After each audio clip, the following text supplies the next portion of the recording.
ndampeza Yesu lelo, wandilibenso mantha, zakale zonse zapita, watelo Yesu. Andampeza Yesu lelo, inayo ndilibenso mantha, wazakale zonse ulendo, watelo Yesu. Watsala weka, wopanda baba, ifa yotili naye, wopanda Yesu ntsoka, wopanda Yesu ntsoka, lagu gahena, wopanda Yesu ntsoka, lopanda Yesu ntsoka, lobadwa nalo. Ndiulandile nokondedwa omvera konse kumene muli, Heneleke Ichale mtumiki wanu believer, lelo pa 22 January 2025, movie wa chiponyeponye sabutopiki zononga utumiki, zinthu zimene zimapha utumiki. Tikuwerenga Oweruza chapter number 16 verse number 4. Oweruza 16 verse number 4. Mawu otsogolera, Delila apereka Samson. Verse 4. Ndipo pambuyo pake oh haleluya, kunali kuti anakonda mkazi mchigwa cha Sole, dzina lake ndiye Delila. Ndipo akalonga a Afilisiti anamkwerera mkaziyo, nanena naye, unkope nuone umo muchokera mphamvu yake, mphamvu yake yayikulu, ndi umo tingakhoze kunthakama kuti timange kunzunza, ndipo tidzakupasa aliyense ndalama 110, aliyense tidzakupasa. Wow. Verse number 6. Pamenepo Delila anati kwa Samsoni, ndikupempha undiuze umo muchokera mphamvu yako yayikulu, ndi chimene angakumange nacho kuti akuzunze. Nanena naye Samsoni, akandimanga nazo msinga zatsopano. Khani njaitali. Haleluya. Tipemphere. Atate, ulemerero, maramando, mayamiko zikwere kwa inu. Ndinu Mulungu wabwino, ndinu Mulungu osamalira, mumatikonda kwambiri Jehova wamphamvu zonse. Ndinu dziko lapansi komanso la mmwamba nchopangidwa cha manja anu. Mulemekezeke ndi mulandire ulemu. Tilinso pamaso panu Mulungu, tikukufunani kwambiri. Mutiphunzitse, mutilangize Mulungu, eni tidzudzuleni, tidzamva m'dzina la Yesu. Amen. Believer, dzulo linali pano timanena kuti kusemphanitsa.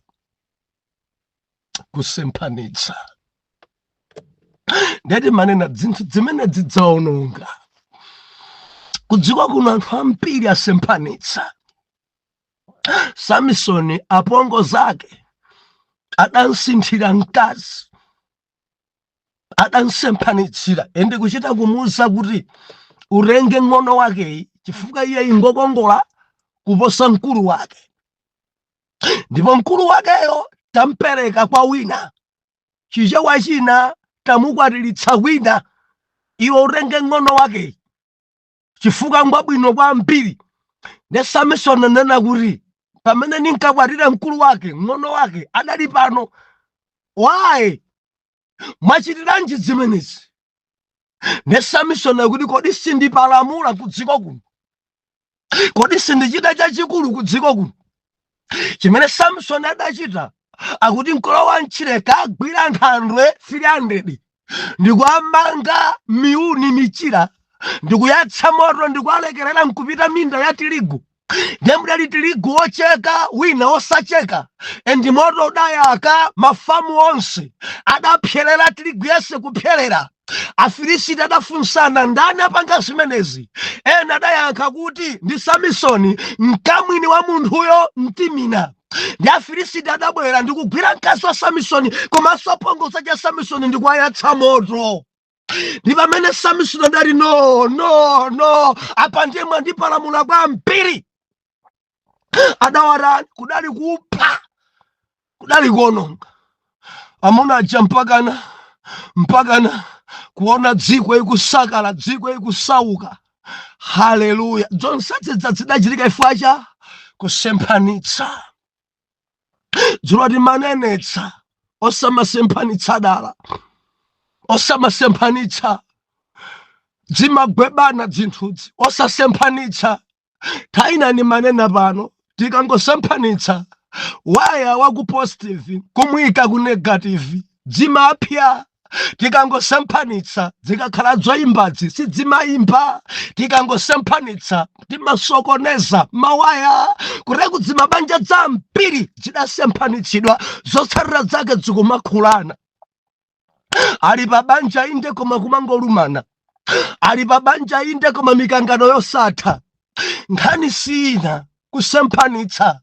Ena ndinena pano ali ndi ng'ono wawo, mkazi wake ng'ono wake ndamene pano akukhala naye, koma mkulu wake adansiya. Mabanja ambiri tinena pano ndekuti ang'ono wawo ndi amene atenga amunawo. Kwina kukuchitika ndi azimayiwa ndi amene sakusemphanitsa, akumasilira kwambiri. Aini bambo ali kuntchito alamurabwerani kusemphanitsa. Zigwebana bwanji mukugonana ndi blaza wake komanso ng'ono wake, zimene zidzaononga ichi dzaononga. Mulungu atithandize, dziko langa lafika pawesi. Mulungu atithandize, zinthu sizikuyenda zambiri zasemphana. Ndiye timachenjeza dzulo. Mkondeni mkazi wanu, mkondeni. Wina asachite kukusemphanitsa. Ayi japangozi dzina nzombwambwana. Mkamwina kakhala kuti mwina ali mkagalimoto, ali pa ntchito ina amati tabwerani bambo, tili ndi chosupa, tili ndi wina uyu, muphatikize akhale awiri. Ng'ono wake wa mkazi wanu ntena bonasi wa ife tatengani. Mitala yalowa kumbwambwana kwa apongozi kusemphanitsa zinthu, chifukwa chilengedwe cha Mulungu ni mkazi mmodzi mamuna mmodzi. Mundimva? Mkazi mmodzi mamuna mmodzi. Ukangophatikiza awiri wasemphanitsa dzikhulana. Mudya zosadya alodzana zimayiwa, agwebana zimayiwa, osamasemphanitsa zinthu sizimayenda, sizimalongosoka osasemphanitsa. Haleluya. Samsoni adati no, sindikufuna ng'ono wake. Akadachuluka oterewa sindikufuna ng'ono wake, akadachuluka oterewa sindikufuna, koma amene ndidampatirayo.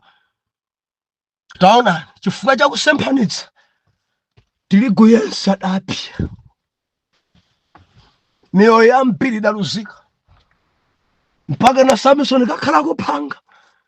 Ndi adabwera ndi abale ake, sukudziwa kuti Afilisiti ndi amene akutilamulira. Ungaphe chonchi zono ngaphe, bwera tikakupereke m'manja mwawo tikumange ndiye kuti mundilumbirire musaine kuti simundichitira chipongwe ati ndithu tikukupereka. Adammanga kupereka kufika kuja kuti anchite chipongwe kenako adatenga chibono cha bulu adapha over 1000 kusemphanitsa. Lero tikuona zinthu zimene zimapha utumiki. Ndimafuna movie tuponye side imene bilifa ndimafuna ndimvetsere kwambiri zinthu zimene zimapha utumiki. Bilifa ndikamba zinthu zokwanira 4 lero. Pali zinthu zikulu zinayi ukapanda kusamala nazo utumiki wako utha. Pali zinthu zikulu zinayi ukadzisamalisa zimenezi umapita patali ukuntumikirabe Mulungu. Bilifa makutu wanga wandamva maso wandaona utumiki ukutha. Endi utumikiwo umatha ukapanda kusamalitsa izi. Chifukwa zimenezi nditameki, zimenezi ndi poison wa utumiki, poison zimene zimapha, zimene zimasakaza, zimene zimaononga utumiki. Izizi ndimati mudzipewe kuti utumiki wanu upite chitsogolo. Bilifa aliyense ali ndi utumiki. Utumiki umene Mulungu akupatsani kuti upite chitsogolo, pewani zinthu zinayizi mudzipewe. Number 1, pewani mzimu wa chigololo. Nenani kuti chigololo. Bilifa tikamana kuti chigololo ndi munthu amene ali ndi mkazi ake, ndi munthu amene ali bambo ka mzimayi amene amagonana ndi mkazi kamene mamuna amene sali wake, chigololo. And mzimu umenewu upha utumiki, poison. Matumiki ambiri akusakala mzimu wa chigololo. Haleluya. Chanamba nditsitanthauzira Bilifa. Chanamba 2 chimene chimapha utumiki. Number 2 tamvera Bilifa. Kudzikuza. Ukamakhala wadzikuza okula mtima utumiki umafa. Mundimva? Chinthu chachitatu chimene chimapha utumiki kukonda ndalama. Ukangokhala diso mwa pa mtima pako pali kobiri kuti matumiki ambiri akutha chifukwa cha ndalama. Matumiki ambiri akusakala chifukwa cha ndalama. Bilifa pewa kobirizi sikuti nzoyipa, koma ukadzikonda kwambiri zimapha utumiki, ndalama. Chomalizira chimene chili poison, chimene chili tameki, chimene chimapha utumiki. Number 4, Bilifa kusowa chinsinsi. Zima utumiki zambiri zatha. Chinsinsi alibe, chilichonse kumango rubwa. Chilichonse kumango zilipo zinthu zina zosafunika kuti udzuzaena. Ndi chinsinsi chako ndi yawe, zibisa zimenezi. Usamakonda kunena uwononga chimene Mulungu akupatsa. Bilifa enanu ndino utumiki. Mumayimba kwambiri ndi utumiki wanu. Enanu ndino zibusa. Enanu ndino mabishopu. Enanu ndino madirector. Enanu ndino masecretary. Ndi utumiki umenewo. Enanu ndino akulu a mpingo. Enanu ndino akwaya master. Enanu ndino akwaya mistress. Enanu amayi achigwirizano. Ndi utumiki. Enanu ndino ma intercessor. Ndi utumiki. Lero ndikunena kuti musamale. Zilipo zinthu kudziko kuno zimene zimapha utumiki. Samson mtumiki wamphamvu. Samson chodzozedwa. Samson amene adachita zazikulu. Samson wamphamvu zake. Samson wotchuka kwambiri udatha. Utumiki udatha. Adasakala Samsoni. Mphamvu zidatha. Kutchuka kudatha. Adambola maso mpaka nadafa. Chidamphancha. Zinthu zirabazi. Mukawerenga chapter number 16, Samson sadali munthu wamba. Bilifa Samson sadali munthu wamba. Mundimvana mu Samson chapter number 16 pamwamba apo akuti adankonda mkazi wa dama. Mukuona zimenezi. Mulungu nkuti akumgwirisa ntchito. Adikulowa mmudzi. Afilisti nkumati afika kuno. Kufika pa gate. Ndikuloka gate. Amene tithane naye. mifuri manja, dzimitengo manja, Samsoni ali nkati mwa mpanda.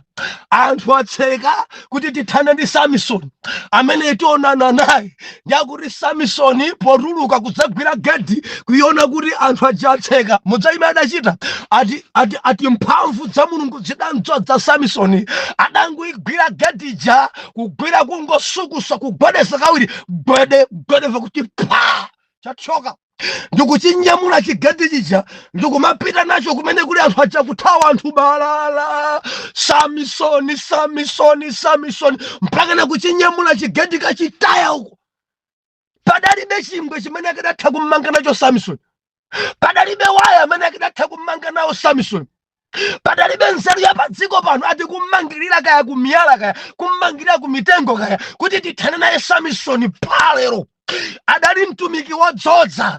Yehova adandzodza Samsoni, sanatumikire ndi gulu, adali ekha. Adagonjetsa Afilisti ekha. Adapha Afilisti ekha. Adaononga Afilisti ekha.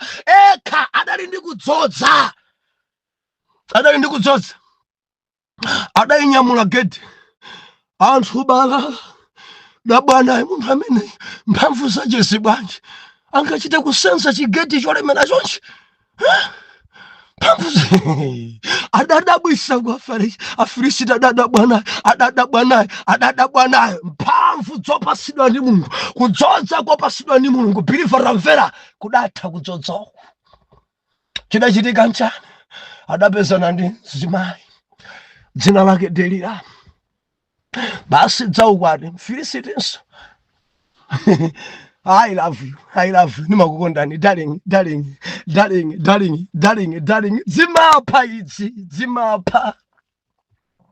Mtumiki Samsoni, Bible nakuti ali pa chibwenzi, ali pa ukwati ndi Delila. Akuti Afilisti adankera mkaziyo, ndikukafotokozera mkaziyo kuti madamu, mukuona amene tachulukira pano ati chonde umkope Samsoni, umfufudze Samsoni, akuuze pamene pachokera mphamvu zake. Tikufuna kuti tithane naye, tikufuna kuti tinzunze, tikufuna kuti timuononge. Tayesa maplani onse talephera. Mwina iwe chifukwa choti ndiwe mkazi akululira. Aliyense pakati pathu ndidzakupasa kashi, aliyense ndidzakupasa ndalama pano, aliyense sikuti aliyense adzapereka mwakuti ndadaziphatikiza dawo kuti pali mamiliyoni. Ndiye Samsoni atabwera, mkazi amulandira Delila. Adatengedwa Samsoni ndi Delila onse akhala pansi. Ndiganiza kuti Samsoni akucheza ndi mkazi wake, mwina atagona pamendo. Mkazi akufinya zithupsa kunkhope, mkazi akugwiragwira pa chibwano. Nimakukondani darling. Koma inu mphamvu inu muntima mwace muchili chimfiri, muntima mwace muchili pa ndalama. Akuwerengera kuti pali malandi pano, akuwerengera kuti pali mapaundi, madola ndi pasidwa. Akandiululira ndi akufunsa kuti amunanga mmandikonda Samsoni. Samsoni ati kwambiri. Mnena zona timautofewa tabwino kwambiri. Ineto chisomo tinakumana ndinu, nimamfanano bwino. Kodi mphamvu zanu zimachokera kuti? Ndiuzeni koni, ndine mkazi wanu ndidziwe. Nanga popeza ndi banja, nanga ndikhala usadziwa. Nona kati mumathibula kwambiri, mwachigwira chigedi mpaka na kuchitaya, mudapha Afilisti ena mpaka na ndi chibwano cha bulu. Anthu tikuno konse angoti Samsoni. Ine ndapeza chisomo chimamuna changa nchipona, siningamenyedwe.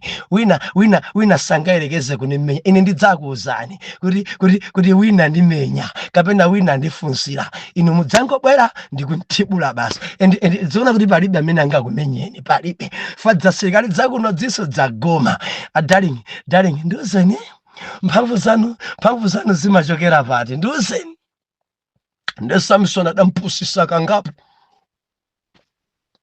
Ndi atampusisa adapita kauza bale ache nzimayi.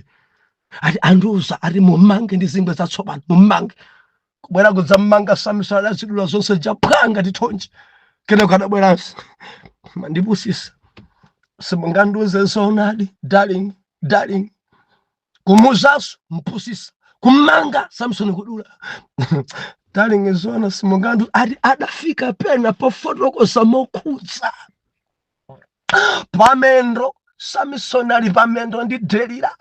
Samsoni agwidwa chibwano akuongoledwa ndevu ali pa ntchafu atagona pa miyendo ya Delila akucheza akukambirana. Ndiuzeni ngati mumandikondadi, ndiuzeni ndimafuna ndinene mautumiki ambiri akuthera pamiyendo pa azimayi. Mautumiki ambiri akuthera pamiyendo pa azimayi. Ndimati ndinene sekretari ndimvetsere, ndimati ndinene mkulu wa mpingo tamvera ndikondi tamvera ntasesa nyamata wakwaya tamvera nzanga amene uli ndi mayimbidwe mtumiki nzanga tamvera. Mautumiki ambiri akufa akutha pamendo pa Delila timauta chikondi tikamabwera mautumiki akutha zikumapezeka zitumiki akumagonana ndi mamembala, zikumapezeka atumiki kumagonana ndi antchito awo, zikumapezeka atumiki kumagonana ndi atsikana. Zotsatira zake cha utumiki chikutha cha utumiki. Samsoni padantha pamendo. Samsoni mtumiki wodzodza wamphamvu zonse, mtumiki amene adachita mosiyana ndi ena, mtumiki amene Mulungu adamugwiritsa ntchito mopsa kwambiri. Ali pamendo pa Delila, akunena bwa adakopeka, adaona ngati ndi chikondi, adaulula chinsinsi. Ndi adanena ine ndine Naziri. Wow, zokhudza izi. Mutu mwangamu sindidameredwe chibadwire, chifukwa Mulungu adauza mayi anga mwana uyu usadzamete, ndi mphamvu zanga zikuchokera mmutu. Akandimeta adzandizunza, akandimeta adzandimanga, akandimeta adzathana nane, akandimeta panga kwatha. Samsoni ulula pamendo pa mzimayi, pamendo aulula zosenera kuulula pamiyendo. Biliva ndikunena ndi azitumiki ambiri, mautumiki ambiri asakala ndi mbiri chabe dzinazo zikulalikirabe pano zili dzokha zikumayimabe kutsogolo, koma utumiki utasakala pa miyendo pa azimayi. Utumiki kwatha ndikunena ndi ambiri pano ameredwa ndi mungo cha utumiki chidatha kutekwa ali mpala koma kutsogolerabe ali mpala koma kuimbabe ali mpala koma kutchedwabe a bishop ali mpala koma ndi Mr. Sibe adammera devo ali mpala koma ndi ntasasabe muvi wachiponyeponye angati amene ameredwa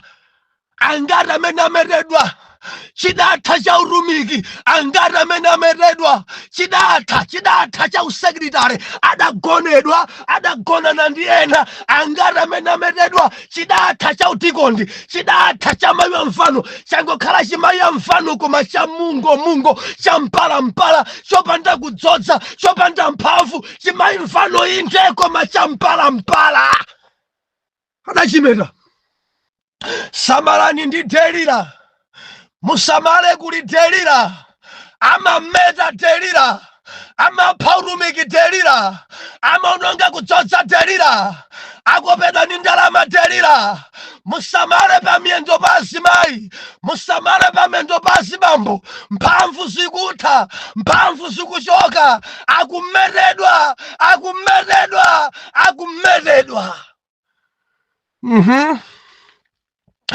Zilipo zaneneri zambiri zidatha, koma pano zimatchukabe. aneneri koma cha Mungu chidametedwa kale.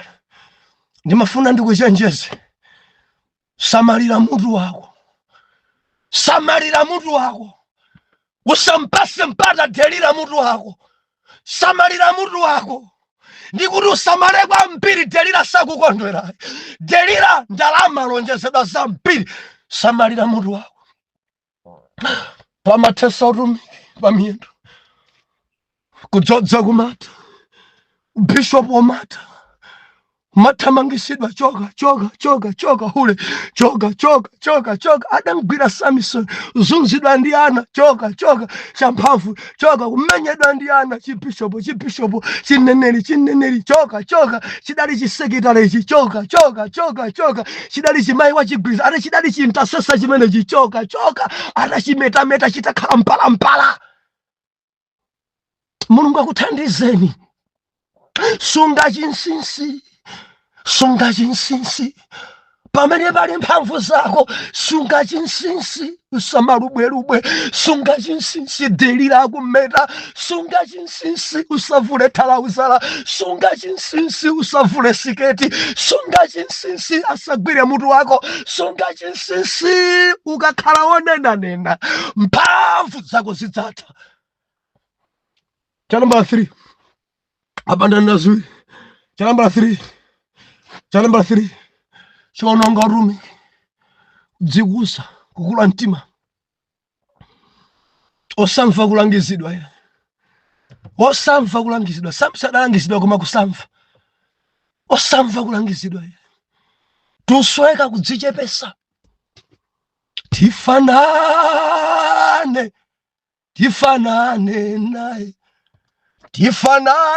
naye Yesu kudzichepesa. Tifanane naye ndichifuka dzima mpanga kukhala wamkulu. Mufanane ndi Yesu kudzichepesa. Mulungu akhoza kugwirisani ntchito kuimba bwino kwambiri mudzichepesa. Mulungu akhoza kugwirisani ntchito kupemphera munthu kuchira, dzichepeseni. Mumpase ulemu Mulungu.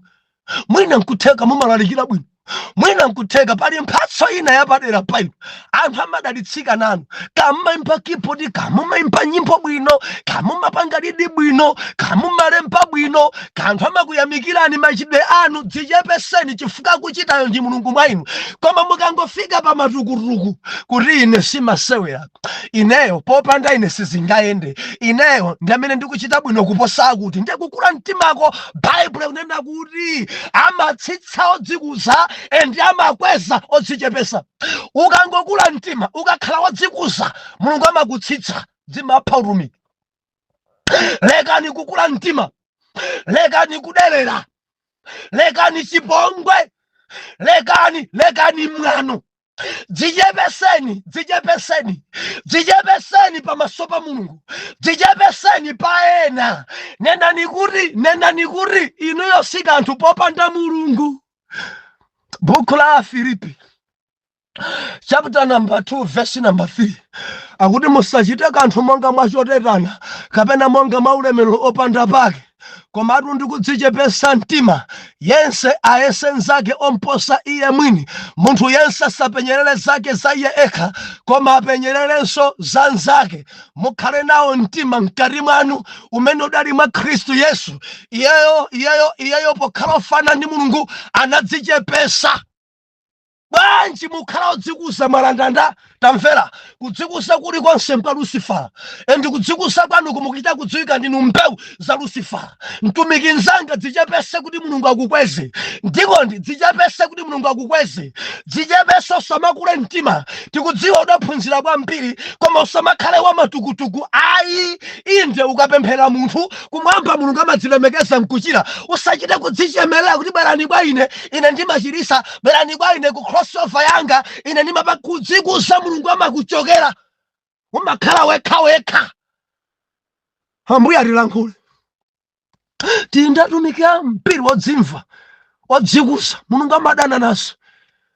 Wina wake akathandizika, mpaseni ulemu Mulungu kuti achita ndi Mulungu. Agwirisa ntchito inuyo ndinu chida chabe m'dzanja la Mulungu. simukuchita ndinu iyayi, akuchita ndi mulunguyo. Kuli ngati wina ali ndi nkhwangwa ndi akuduliza mtengo pa nde mtengo uja ukuduka. Sikuti nkhwangwa payokhayo yachita kanthu, ayi, kuduliza kukutheka chifukwa cha munthu amene akuduliza. Moti inu ndine ndife nkhwangwa chabe, patokha sitingadulize. Inu ndine ndife chida chabe, chikwanje chabe, mpeni chabe. Mpeni paokha sungadule nyama, mpeni paokha sungadule masamba. Ukhoza khala mpeni wakuthwa kwambiri, koma ngati munthu sogwiritsa ntchito mpeniwo sudula chilichonse. Nawo mtumiki mzanga tamvera, ngati kumwamba sakugwiritsa ntchito pa iweyo palibe kanthu. Endi sungadziwike sungatchukenso. Koma ngati Yesu akugwiritsa ntchito ndi pamene zamphamvu zizichitika. Endi zikachitika zamphamvuzo, anthu akakuyamikira potchula dzina lako, nena kuti ndi Ambuye sine, ndakudzichepesako. Koma ukamafika pa matukutuku, ife sizocheza, ife ndi power, ife tidaphunzira Bible school ya ku America, ife tidayamba kutumikira 1970, ife ndife akuluakulu akale. Tamvera, zimapha ndi poison ndi tameki. Utumiki wako usakala, udzakhala mbiri zakale. Dzichepese kuti akuchita mwa iwe ndi Mulungu. Mundimva masekretari, mukundimva maintercessor, mukundimva kula mpingo amayachigwirizano, inu yoimba kwayala, mudzichepese, akupasani liwu labwino ndi Mulungu. Osati ndidababla chonchi kuntundu kwathu chonse oimba okhaokha kuteku usakala, uwonongeka, akummeta, zotsatira zake udzakhala wa mungo chifukwa chakukula mtima. Chomalizira kukonda ndalama. Matumiki ambiri atha chifukwa cha ndalama. Pabwera kunama sopano, kunama. ya ndalama tidzigwiritsa ntchito, koma isafike potidya cha uzimu. Ndalama, chifukwa chokonda ndalama maubale ambiri adatha. Chifukwa chokonda ndalama, mokonda ndalama anthu alowa mkunama. Mundipase ndalama zakuti nimanenapo nthawi wina wache mwana wa Skeva ankaitanitsa kwabiri. Mundipatse ndalama, ine ndi mmodzi mwa iwo. Mudamvapo za Chada ati ndithu adikuteku ndikukwera phiri ya Mulanje. Tumizeni aliyense 500 randi ndikampemphere mavuto ake. Ndalama dzikonda kwambiri m'bale. Ndi anthu adabwera abusa awawa akutinso ndi abusa Henry K. Challenge. Ndetangofanana mayina atatu. Henry K kuzabwera Challenge ndende. Mwina zikhoza kutheka. Koma tandipasani nambala. Ndi namba tandipasa ndentamuimbira m'bale. Mtumiki mzanga ali kuntunda kumulanje. Ena muli bwanji mtsogolera ati bwino kaye. Ndinu ndani? Ati ndine Henry K. Challenge. Ni wow. Amene mumatumikira abajeni kana mpalanga sankedziwa. Ati amene ndithu ndili magulupu angapo. Ndine founder wa mkata wa moyo. Koma chiwanda chokonda ndalama. Nde ndidamfunsa kuti atsogoleri mulape. Chifukwa amene mukulankhula nawo ndi Henry K. Challenge. Bwanji mukubera dzina la munthu wina pofuna kuyipisa. Bwanji mukuwauza anthu ndalama. Mudzayima adandanga ati pa dziko pano palibe olungama, palibe tonse ngolephera, tonse ngochimwa kana kwakudula fundi. Sindikudziwa ngati akupitirizabe chinzimu chokonda ndalama. Umapha utumiki ndi tameki ndi poison. Ndalama tisamachite kudzikonda mpaka na kutsogoza ndalama Yesu kunsiya pambuyo. Ayi, ndimafuna lizekwerere. Tsogozani Yesu, tumikirani Yesu. Ndalama zimachita kukulondani, ndalama zimachita kukutsatani. Koma mukasakasaka ndalama utumiki wanu utha. Mukachita kuzisaka ndalama, kuzisaka ku UK, kuzisaka kwa anthu aku America, kuzisaka kwa anthu aku South Africa, kuzisaka kwa anthu aku Malawi, kureka utumiki utha. Musakala. Nimafuna ndinene, mudzinsaka Yesu, mudziyenda ndi Yesu. Endi pambuyopo mukamayang'ana mbuyo mudzaona malandi akukutsatani, mudzaona magwacha akubwera, mudzaona madola mapaundi akukutsatani. Tsogozani Yesu, tsatani Yesu. Musakonde kwambiri ndalama, mkondeni Yesu ndipo ndalamazo zidzabwera. Mateyu 6 Verse number 33. Yambani mwatanga mafuno ufumu wake ndi chilungamo, ndipo zonse zimene mukuzifunazi zidzapasidwa kwa inu. Believer tamvera. Mfune Yesu osati ndalama. Nsaka Yesu osati ndalama. Koma mtima wako ukakhala pa ndalama, utumiki wako utha. Mphatso zako zonongeka. Mundimva? Zinthu zononga utumiki. Zinthu zopha utumiki. Ndikunena ndi wina pa zinaizi ziwiri zakukakamira. Ndikunena ndi wina pa zinaizi ena falo zonse zili pa iwe. Chinsinsi ulibe. Ukangona siketi iliyonse, koma ndiwe mtumikitu, uli ndi utumiki wabwino. Ukangona mamuna aliyense atakhala mamuna wanga, atakhala mamuna wanga. Wina ngakhala olalikira mpaka nakumsirira atakhala mamuna wanga. Zimapha utumiki. Ndipo izo ni zimenezi zimapha mphatso mayimbidwe. Oyimba ambiri asakala chifukwa cha chigololo. Oyimba ambiri atha chifukwa cha kugonedwa. Alaliki ambiri atha chifukwa cha chigololo. Asumika ambiri agwa chifukwa cha chigololo. Ena sadagwidwe koma kupanga chigololo, koma chamdzodzozo chidatha chifukwa choti pamaso pa Mulungu ndi mungu ndi mpala. Ngakhale timaona ife ngati osametedwa, koma kuzimuko adametedwa. Njerekezi adameta moti akuzunzika, ziwanda dziko azunza, Afilisiti kwasaweretsa wayi adametedwa daulula chinsinsi. Bwanji mawa mundilondole. Adadi ulemerero upite ku dzina lanu. Mwana wanuyo alitondoviro zedi zinthu zinayi izi, chimodzi mwa izo, ziwiri mwa izo, mwina wina zitatu, kapena zonse zili pa moyo wake. Nthandizeni mwana wanuyo. Nthandizeni kuti chinzimu cha chigololo chichoke. Nthandizeni kuti akhale wachinsinsi.